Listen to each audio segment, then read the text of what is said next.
I think most people would agree that one of the most interesting things about One Piece is the world. Throughout the series we are told more and more about different parts of this vast world, and there are three main areas to focus on. 1. Outside the Grand Line, 2. The first half of the Grand Line, and 3. The New World. In the previous video I covered the first two areas, but now it's time to enter the final half of the Grand Line. The sea that is occupied by the Yonkos and the home of the harshest environments and monsters around, the New World. We begin our journey in the island of toys, Dressrosa. If I could fully describe this arc in one word, it would be exaggerated. This arc genuinely feels like a fully exaggerated version of One Piece, an amplified version of all the show's positives and negatives, and a pretty tame island to go along with it. But one area that the arc definitely exceeds expectations in is the main villain Don Quixote Doflamingo, who was for me the best main arc villain that we have seen so far, and he was definitely worth all the build up from the first time that we saw him in that warlord meeting in Mary Joa all those episodes ago. Strength, writing, a really good backstory, and even character design. Doflamingo ticks all the boxes you want from a villain in an arc over 100 episodes, and his crew also has some pretty memorable characters too, resulting in a very good antagonist cast in this arc. We also meet Fujitora, a blind admiral who has the power to control gravity, and his interactions throughout the arc make me feel like he's somewhat of a more kind-hearted Aokiji, yet another marine who isn't necessarily corrupt. It really feels like the marines are splitting viewpoints more and more as time goes on, and finally we run into Law's weakness, the biggest being his lack of stamina. It makes sense, Oda had to sort of quietly nerf him somehow. I just didn't see a way for a guy that powerful to exist in the story at this point, but now I do. And to be fair, the weakness does make sense with his ability. Controlling an entire space and doing what you want within it sounds like something that would drain a lot of energy, and Doflamingo abuses that throughout the arc. This is also the first arc that features the anime staple, a tournament, and with how damn long the arc was, this could have been an arc in of itself, but it introduces a whole cast of important characters to us later on, but I still do disagree with the way that it was executed. The results of this arc all felt so good, but it felt like I had to do actual work to get to these payoffs as a viewer. I cannot honestly say that I enjoyed even close to every episode of this arc and of this tournament, but the concept of the tournament was really cool, and overall the results of it were so important to the story. We get reintroduced to Sabo, who is alive the whole time and just had amnesia, an interesting choice by Oda as most people hate writers using amnesia, but I don't mind it in this sense as it doesn't feel like it's come out of nowhere. I think Oda had planned for this the moment that he decided Ace would die in Marineford, which was at the very least when we first met Blackbeard all the way back in Jaya, so I can forgive it. And Sabo of course ends up winning the tournament, eating the Flame Devil Fruit, granting him his deceased brother's powers and therefore continuing the legacy and will of Ace through himself,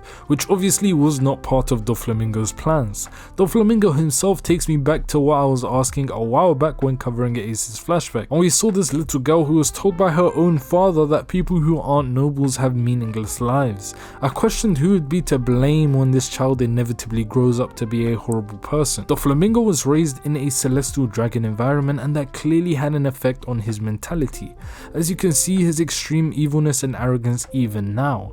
He is about as twisted and sadistic as we've seen so far in the story, but I feel like Oda answers the question of blame when it comes to children growing up to be bad people in Law's flashback, particularly with Corazon, a tragic character who is the brother of Doflamingo and the man that Law named his crew after, and the fact that they grew up in the exact same conditions, but one turned out to be a vicious killer who murdered his own parents and one became one of the most kind-hearted characters in the show says it all. And the rest of Law's backstory is genuinely amazing to watch, definitely a huge highlight of the arc. Talking of the arc's huge highs, one of the biggest ones was Usopp and his big moment. This was definitely his biggest arc and I'm happy for him. He is constantly seen as the scared idiot of the crew, but that's 2 times he's come in clutch when the Straw Hats needed him the most. And one thing you cannot doubt about him is that he is a true sniper. But if we are going to talk about fighting, let's talk about the main one, Law and Luffy versus Doflamingo. I'm not gonna lie, Law this arc has taken a lot of L's, I mean a lot.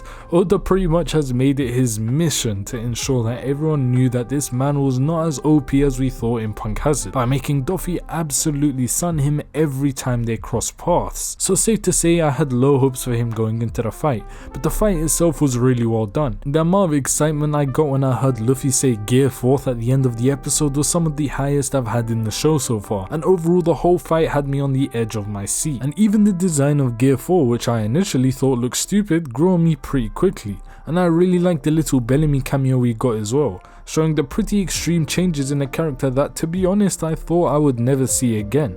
But one thing that kinda confused me during this arc was Doflamingo's ability, the birdcage. We had a literal admiral on the island, but you're telling me he cannot stop a single ability of Doflamingo, even with the help of the villagers of Dressrosa and some of the Straw Hats? Shouldn't Fujitora be stronger than Doflamingo by himself and be able to cut out the birdcage? I don't know, this part kind of confused me, but maybe it can be explained by Fujitora not wanting to for whatever reason. And maybe he would have destroyed it if it got to the point where it was killing people, but I guess we will never know his true intentions. This brings me to one of the worst aspects in the arc, the Tontata tribe. Man, I cannot tell you the amount of times I took a break from this arc when these guys showed up.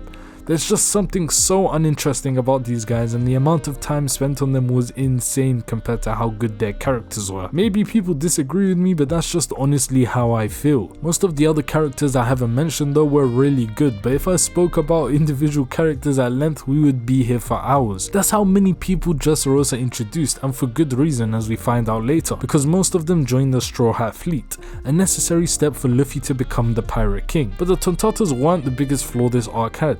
That was by far the horrendous pacing of the arc. There were literally stretches of episodes that could have been deleted and it would have made no difference to me. And that's kind of the theme of Dressrosa. A great arc overall that could have been absolutely exceptional if not for the genuinely horrible pacing and a little bit on the Tontatas. I've never seen an arc's potential capped by pacing quite like this, but pacing has been a problem throughout One Piece anyway, so it's not much of a surprise as it would be if you threw this arc in another series. I would probably lose my mind if I had to endure half a year of Tontata storylines as well, so well done to the people who managed to sit through this arc weekly. I've just realized it sounds like I hate this arc, but I really don't. I do love it. It's just annoying that the pacing had to be so bad, because it could have been an insanely good arc. But after finally defeating Doflamingo and gaining an entire new fleet of Straw Hats, yet another amazing One Piece arc ends. But before we move on, I want to quickly touch on the best introduction so far, Kaido's. I don't think I can really do it justice in this video, but the feats that the narrator casually lists out as Kaido falls from a sky island is just a perfect introduction,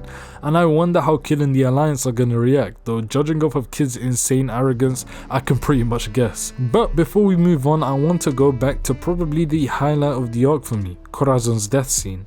It was executed to perfection.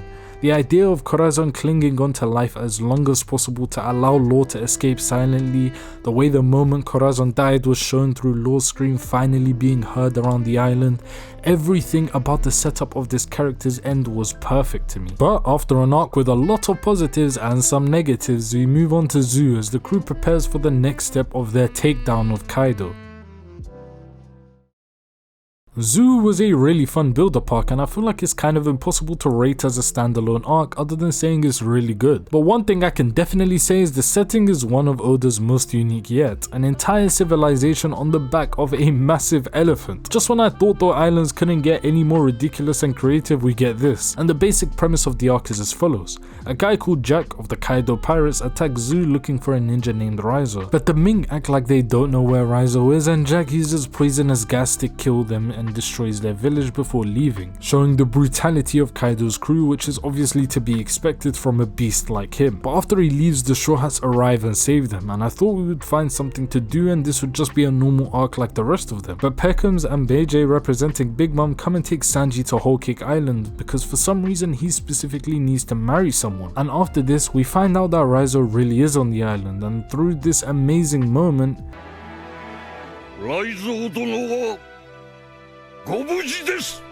yet another insane display of loyalty is shown in One Piece, this time by the Minks, and this might be the craziest show of loyalty yet, because it wasn't just one or two people. The entire race were prepared to die before they gave Raizo up, which is crazy to me. But more importantly, we find a road poneglyph in this arc, one of only 4 in the world, which combined reveals Laugh-Tell's location. So the Straw Hats split up, with Luffy, Nami, Brook and Chopper going to Wholecake to save Sanji, while the rest go to Wano with Kinemon, Raizo Dressrosa and Kanjuro, who reveal that Kaido has actually taken over their homeland, finally giving us a reason as to why these people are traveling with us the whole time from a narrative perspective. There's probably so much foreshadowing of Sanji's original identity throughout the show, so let me know in the comments if I've missed anything with that. But we move on to Wholecake Island, the arc that made Sanji one of my favourite Straw Hats, an arc with emotional highs and lows that almost all included Sanji and his interactions with the crew, with the main theme being both betrayal and how far people will go to keep up appearances. We see this in Sanji's backstory, where his father, after keeping him locked up for years due to him having emotions and not being as strong as his brothers, told him he could be free as long as he never told anyone that he was his son. A pretty horrifying thing for a child to go through, though at this point Sanji obviously wanted nothing to do with his father anyways. As far as I remember, this is the first arc that a Straw Hat has really got that was super focused on them, obviously discounting the arcs that each Straw Hat was introduced. Like, yeah, Nami got Arlong and Robin got Enies Lobby, but they were really just introductions to the characters themselves. We've been with Sanji for hundreds and hundreds of episodes, so it kinda surprised me to see that this arc centered around him. For all those episodes, there was a lot about Sanji that we didn't actually know, and we are finally finding out. It's like throughout the show, Oda has been answering the question I asked earlier about how much someone's environment growing up can affect their personality. And Sanji and his sister Reiju are the latest examples that you can still become a good person even if you are born into a bad family. One of the saddest moments in this arc, and probably the saddest, came at the beginning, where Luffy sees Sanji for the first time, and Sanji, remembering that Zeph is practically being held hostage if he leaves, tries to do everything in his power to get Luffy to leave him, as he believes that's the only way he can protect him. But let's be honest with ourselves, after seeing what Luffy did for Robin in Enies Lobby, declaring war on the whole world government, did Sanji really expect Luffy to stop at anything to help him? I get that Yonkos like Big Mom are a different breed, but this is probably even more reason why Sanji was so worried for Luffy, because he knew that no matter what he would keep trying. We saw him go up against 3 Marines head on to save Ace. He says something that makes this scene so much more emotional too, and tells Sanji he will not eat anything until he comes back, which completely breaks Sanji, reducing him to tears. But we move away from the sadness of the current state of Sanji and Luffy's relationship to something a lot more scary: Big Mom, and more specifically her encounter with Brook over the road poneglyph. I think Brook deserves a lot of credit here, because first of all, finding the poneglyph is a great accomplishment, but the fearlessness that he showed in facing an emperor while knowing how gravely outclassed he was is one of the best shows of courage I've seen in the whole show. This woman seems like practically the strongest character in One Piece, and he casually drops one of the best lines when this monster tells him that he might die.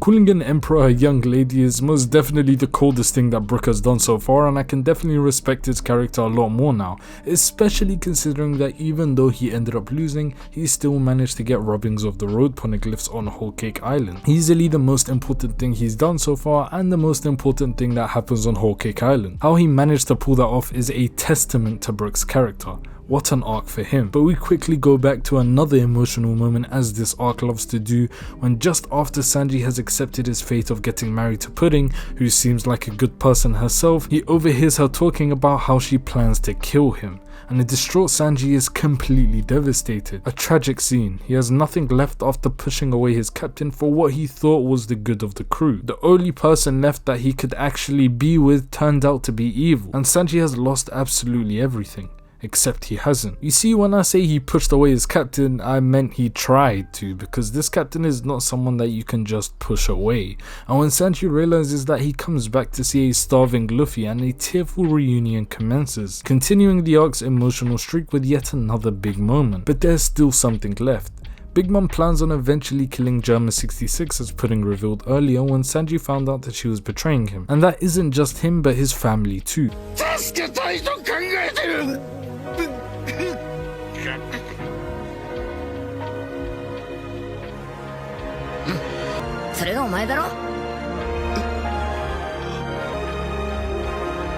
After everything they are put him through, he still can't abandon them, and Luffy and the rest of the Straw Hat crew fully understand, making a plan to crash the wedding of Sanji and Pudding, which kinda succeeded and failed at the same time. I mean, they definitely didn't kill Big Mom like they were planning to, but they definitely did crash the wedding, and while escaping they ran into Katakuri, by far Big Mom's strongest officer and a man who possessed the ability to see a few seconds into the future, a more advanced type of observation haki called Future Sight. Luffy decides to take him into the mirror world and fight him, but the rest of the Straw Hats still can't escape due to Perospero stopping the ship with his abilities, but Pedro's sacrifice allows them to escape. This kind of reminded me of Rayleigh on Sabondi talking about how important it was for the new generation to live and how the old generation needed to allow the newer one to thrive. But Pedro went so far as to put his life down for what he correctly believed to be important. The peak of this arc though would have to be the fight between Luffy and Katakuri, something that I honestly heard about before I started this watch through, and it definitely lived up to the hype, cementing itself as one of the best fights in the show for me. Katakuri, a man who is trying so hard to be perfect, completely unraveled by Luffy that would just not give up, no matter how flawed he seemed at first glance, again showcasing the theme of people wanting to keep up appearances, neglecting the truth inside them. Katakuri by the end of the fight seems somewhat relieved and happy, finally not having to put on this perfect front anymore, and the two definitely earned each other's respect in the battle, even if Luffy ended up the victor. Meanwhile, Big Mom was on a hunger pang, which basically means she loses her mind and goes on a manic rampage until she gets the specific food that she is screaming for, something that even caused her to destroy the orphanage that she grew up in, and Sanji saves the day by making a perfect wedding cake, satisfying Big Mom and showing his pride as a chef. He could have easily poisoned her as Capone said, but as a chef, the one thing he refused to do was not give someone who needed it food, which was shown all the way back when we first met him in Baratie. But feeding Big Mom turns into a huge problem, as the moment she regains control of herself, she prepares to chase the Straw Hats, still angry that they not only trespassed on her new territory, but also ruined her plan and wedding, and the Straw Hats look like they are in trouble. But out of nowhere, the Fishman Pirates, Jinbei's old crew, appear, ready to assist the Straw Hats escape along with German 66, who want revenge on Big Mom after learning of her plan to kill them. But the truth is, this alone is not enough to even stop Big Mom for a little bit, and Jinbei, who is on the ship with Luffy, knows this, and he can't bear to allow his former crew, the Fisherman Pirates, to die, and so he requests to stay behind and help his crew, and Luffy agrees, but for one of the only times he needs to in the story, he acts as a proper captain and gives Jinbei a serious command to meet him at Wano, no matter what.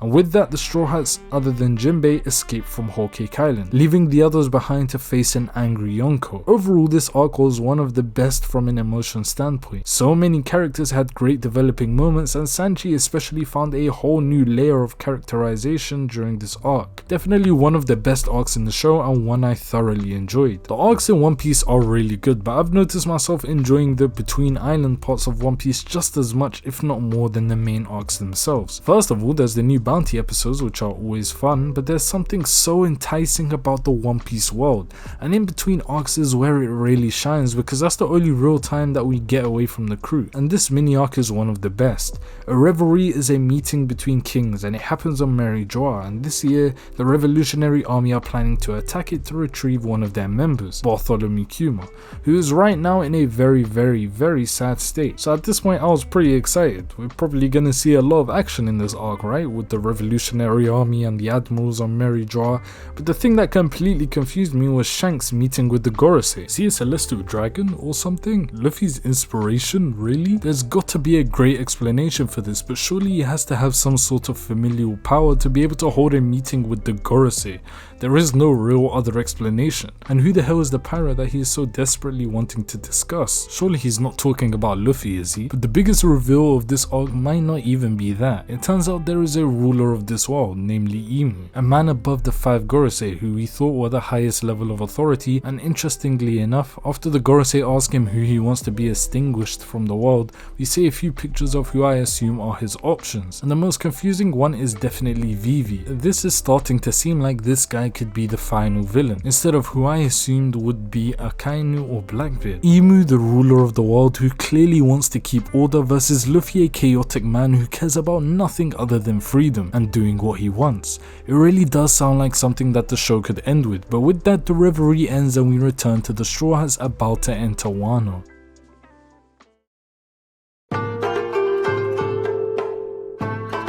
We enter Wano and are immediately met with the disguises of the Straw Hats as they seek to blend in with the Wano people. Everyone picks up odd jobs other than Zoro, who is wandering the streets of Wano before being accused of murder, delivering one of the coolest scenes and shows of animation in the show so far, really displaying the strength of the Straw Hats at this stage and the level of animation Toei are putting on display for this arc. The animation in this arc in general has been on another level. To be honest, the animation in the show has been pretty subpar to me, especially in the new world, but this is a cut above everything else I've seen so far. And to be honest, this arc is visually a cut above a lot of anime in general.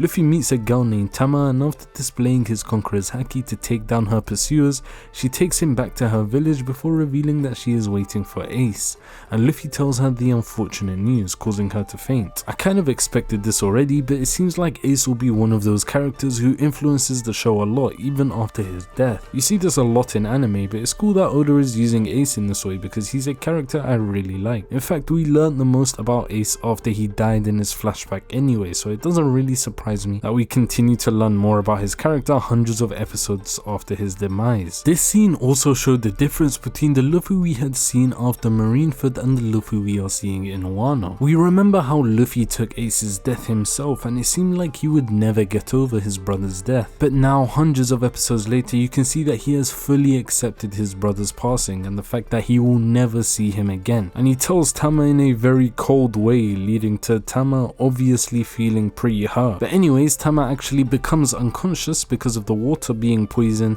and Luffy takes her to a doctor and meets Zoro on the way there, and they are chased by a Hawkins who easily tanks their attacks. And I'm not going to speak on his fruit just yet because I'm not 100% sure, but if it is what I think it is, I don't think it's an over exaggeration to say it could be one of the most powerful powers in One Piece if used correctly. But anyways, they take Tama to a woman that heals her and explains the Wano situation to Luffy and Zoro. Basically, Orochi had taken all the food for himself and the capital city, leaving nothing but leftovers for every city outside it.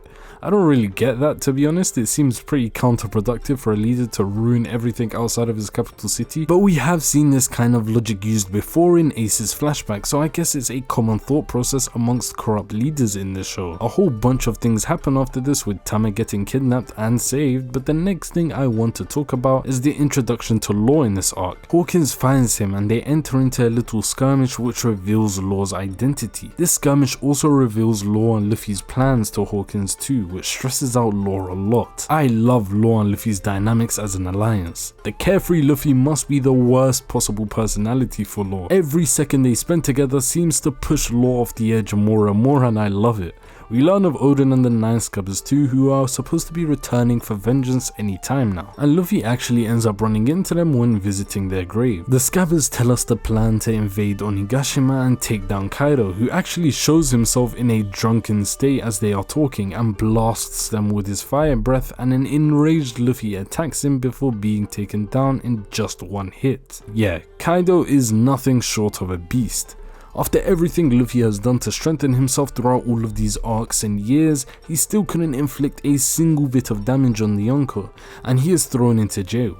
Also, Kid is randomly in the jail cell too, and the two pirates' competitive nature takes over.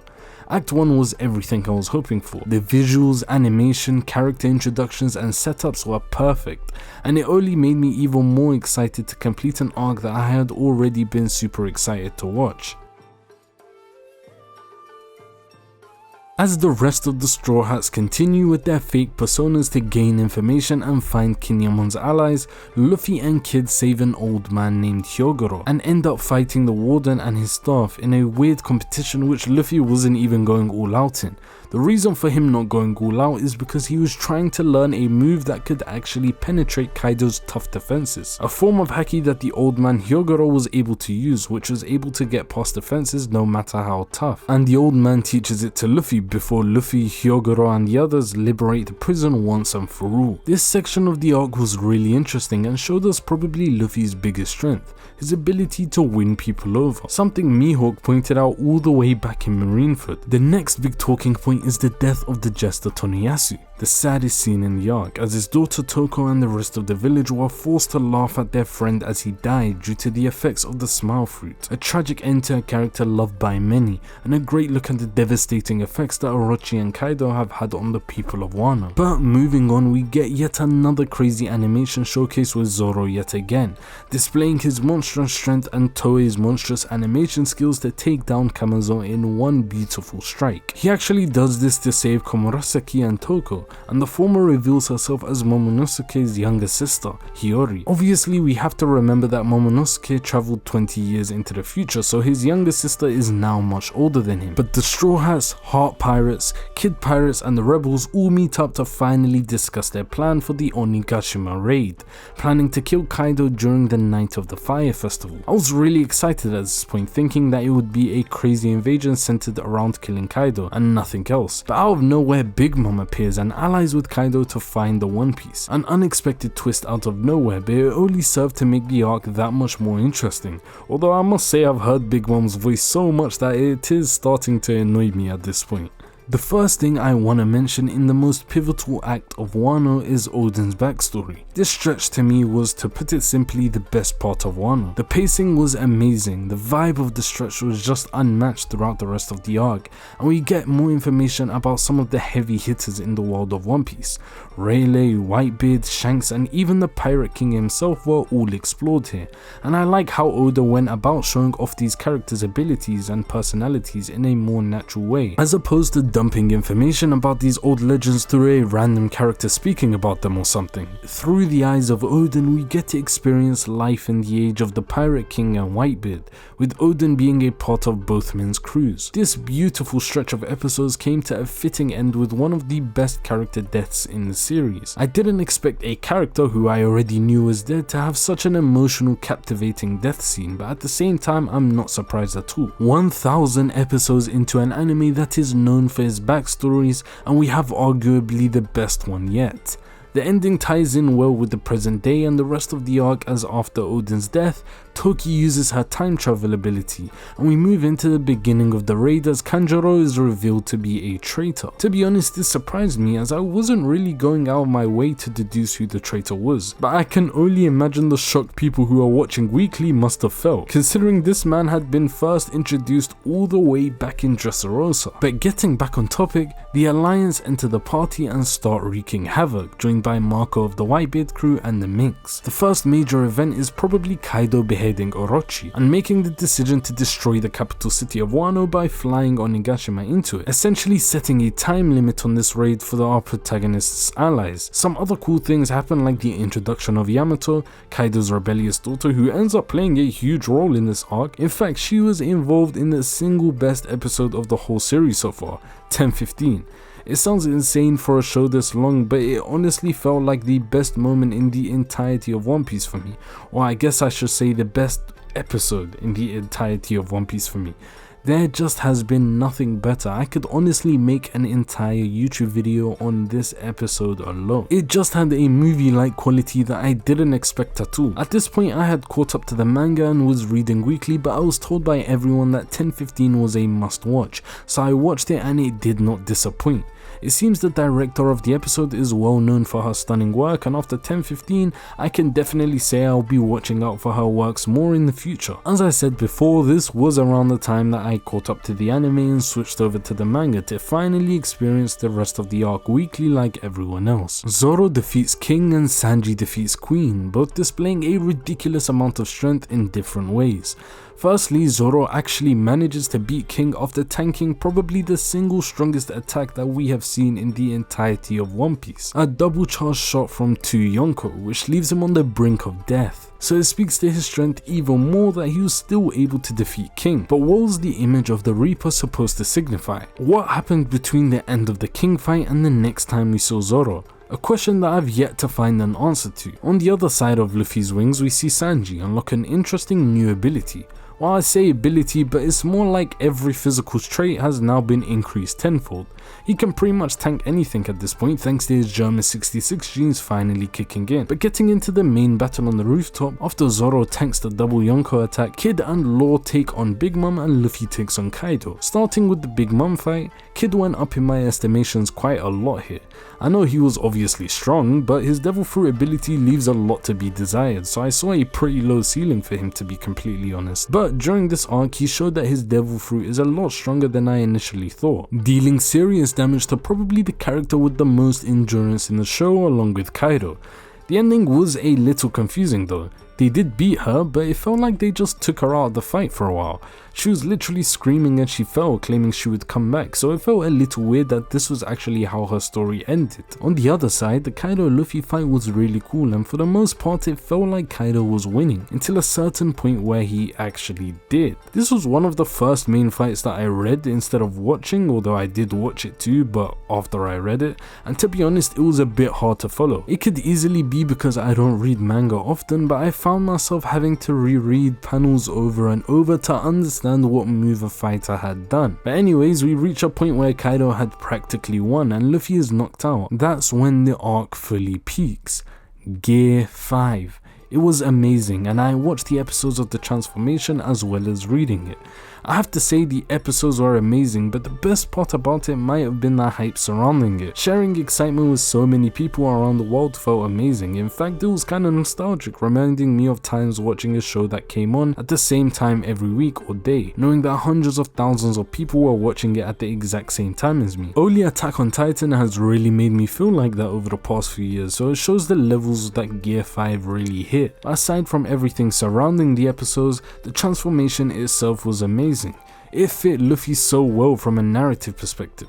Of course, there is always a question of whether or not it might ruin the seriousness of fights, but I guess we'll have to wait and see. If Oda can find a good balance with regards to that, then it should be fine in my opinion. But on the surface, this ability screams Luffy all over. One thing that has always stood out about him is his creativity in battle and his desperate commitment to attaining complete freedom. So it only makes sense for him to be given an ability that grants that complete freedom, capped only by Luffy's boundless imagination. The animation in these episodes is honestly breathtaking as well. I don't know much about animation, so I cannot really do it justice through my words, but what I can say is that these few episodes contain some of the best animated cuts that I've ever seen, and I can feel the efforts of all the animators that came together to make this masterpiece. But yeah, after a bit more fighting, Luffy in Gear 5 is finally able to defeat Kaido with a punch sending him into magma, which to be honest I was a bit surprised by. In both cases, Big Mom and Kaido's demise felt like it wasn't 100% confirmed and kind of left me feeling like they would return, which they never did. Obviously the story continues past this arc, but I would be kinda surprised to see them come back after this, although there could be a chance for that in Elbaf when you consider Big Mom's history with the Giants. But the arc overall was great. I'm not gonna sit here and pretend it was the best arc in the series or anything, but it was really good nonetheless. I think it definitely could have been a bit better if Kaido and especially Big Mom were defeated in a more satisfying way, but the arc doesn't end there as Green Bull shows up, a new admiral who replaced Akainu after he took the position of Fleet Admiral. I have to say though, his introduction didn't really paint him in glory, to say the least, as Shanks shows up and intimidates him through nothing but a wave of haki, without ever even stepping foot on the island of Wano. I'm almost certain that the original admirals wouldn't go out like this, except for maybe Kizaru, not because of his strength, but more because of his carefree personality. He might feel like it's not worth fighting and leave, but Green Bull seems like a pretty determined guy, so I can't give him that pass. To be fair though, he did enter Wano ready to face Luffy and new Yonko, but it does feel like the level of the three admirals have dropped since the original trio broke up. But as the crew celebrate and Wano rejoices as they crown their new Emperor Momonosuke, Nico Robin encounters Kozuki Oden's father, the former disgraced shogun who has been living in hiding for years, as he reveals Wano's history and the ancient weapon Poseidon to her and Law. Back on land though, we find out that Luffy is now officially a Yonko. You would think that would be the big surprise of the episode, but something even more shocking is revealed. The fourth member of the new Yonko is none other than Buggy the Clown, which I was a huge fan of. People were a bit split on the Buggy gag going so far, but as long as there's context aside from the fact that he simply got lucky, then I don't have a problem with it at all. In fact, I actually like Buggy quite a lot. I feel like we have to remember the core elements that make One Piece what it is. Sure, the show has a lot of emotional, serious moments, but it was always a show that was supposed to be fun and adventurous in its approach, and things like Gear 5 and Buggy kind of reinforces that. Overall, the arc was really good and visually it was stunning. The anime had its issues with pacing that kind of made up for it with the animation, while the manga had better pacing, but some of the pages did feel cluttered at times. So both mediums had its positives and negatives. The end of the main antagonist felt a bit anticlimactic, but the Gear 5 transformation was one of the best peaks in the entire show, and I still believe that 1015 is the single best episode One Piece has ever produced, so you can kind of understand my thoughts on this arc. On the one hand, the peaks are unbelievably high, but on the other hand, there was some things that I didn't like. But regardless, another great One Piece arc comes to a close, and with that, my journey catching up to the show comes to an end. Even through the bad moments, One Piece as a whole was a great experience, and I'm happy that I went on this journey. If you want to see more anime content on anime other than One Piece, be sure to like the video and subscribe because more content will be coming soon. My next video will probably be my review of the Jujutsu Kaisen manga, so stay tuned for that. But anyways, thank you for joining me on this adventure through One Piece, and I hope to see you guys all again.